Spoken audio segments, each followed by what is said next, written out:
পরশুরাম সিরিয়ালের আজকের রিভিউ। পরশুরাম কাবিরের মাথায় বন্দুক ধরে রাখে। ততক্ষণে বলরামকে বলে আইসিইউতে গিয়ে লাট্টুকে দেখতে। সত্যজিৎ মুখার্জি আর কর্ণ চ্যাটার্জি বলছে যে কাবিরকে রেখে আমরা এখান থেকে যাব না। পরশুরাম বলছে না গেলে মারতে মারতে ডিপার্টমেন্ট থেকে বার করে দেব, ভুলে যাব আপনি আমার শ্বশুর মশাই আর উনি আপনার বেয়ার।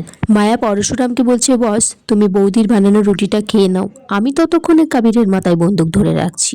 এদিকে হসপিটালে একটা নার্স লাট্টুকে ইঞ্জেকশন দিতে যাচ্ছে, সেখানে তটিনী এসেছে।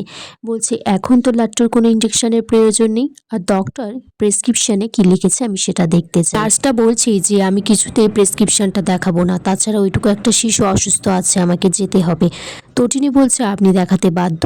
তটিনী বলছে যে সম্পর্কে আমি আপনার মা নই, কিন্তু দুবার ঘা পড়লে আমাকে মা বলে মনে হবে। সেখানে একটা গুন্ডা এসেছে, তখন তটিনী বলছে আপনাকে তো ডক্টর বলে মনে হচ্ছে না, আপনাকে তো গুন্ডার মতো দেখতে লাগছে।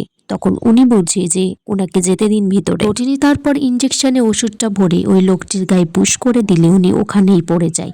নার্সকে বলে পাশের আইসিইউতে ওনাকে ভর্তি করে দিতে। তটিনী তারপর পরশুরামকে ফোন করে বলছি যে লাট্টু একদম ঠিক আছে, কাবিরকে ছেড়ে দিতে কালকে কোর্টে ডেট আছে, কালকে কোর্টে লড়াই হবে, লড়াই করবে এক সাধারণ মধ্যবিত্ত পরিবার গৃহবধূ, অন্যদিকে এই শহরের সব থেকে ক্ষমতাশালী কর্ণ চ্যাটার্জির সাথে। এদিকে বলরাম হসপিটালে আসে, তখন তটিনীকে বলছে যে মাটিতে পড়ে আছে একে। তখন তটিনী বলছে আমার ছেলের ভাষায় এটা একটা দুষ্টু লোক, আমি যতক্ষণ ঠিক আছি বেঁচে আছি লাট্টু কিচ্ছু হবে না। তটিনী বলছে আসলে কি জানেন তো, ভগবান তো আর নিজে পৃথিবীতে নামতে পারেন না, তাই তাদের সন্তানকে রক্ষা করার জন্য তাদের মাকে পাঠান। কে বাড়িতে পিকো পড়তে বসেছে, সে কিছুতেই বাংলা পড়তেই পারছে না। তখন পরশুরাম বলছে ওটাকে 10 বার লেখো তুমি। তটিনী বলছে হবে না, ওটাতে করে কিচ্ছু হবে না, ও এবার 0 পাবে। তখন দরজায় বেল বাজছে, বাইরে গিয়ে দেখে সেখানে আরাধ্যা দাঁড়িয়ে আছে চাদর গায়ে দিয়ে। তিনি আরাধ্যাকে বলছি তুই এত রাতে এখানে কি করছিস? বলছে ছোটি ভাই। আরাধ্যা তারপর নিজের গায়ে থেকে চাদরটা সরিয়ে দিলে দেখা যায় সে অনেক গয়না পরে এসেছে, পায়ে আলতা পরেছে, নতুন কাপড় পরেছে। বলছে আমার কাছে দেখ সব আছে, তোর থেকে আমার ঘরটা বড়, ওর কিচেনের থেকে আমার কিচেনটা অনেক বড়, কিন্তু দেখ তোর কাছে তোর স্বামী আছে, কালকের পরের থেকে হয়তো আমার কাছে কাবির থাকবে না। পরশুরাম বলছে তুমি এখানে কি করতে এসেছো? বলছে আমি এটাই বোঝাতে এসেছি যে কালকের পর থেকে আমার অবস্থা কি হবে। আরাধ্যা বলছে যে আমার বর আমার শ্বশুর মশাই সব শেষ হয়ে যাবে।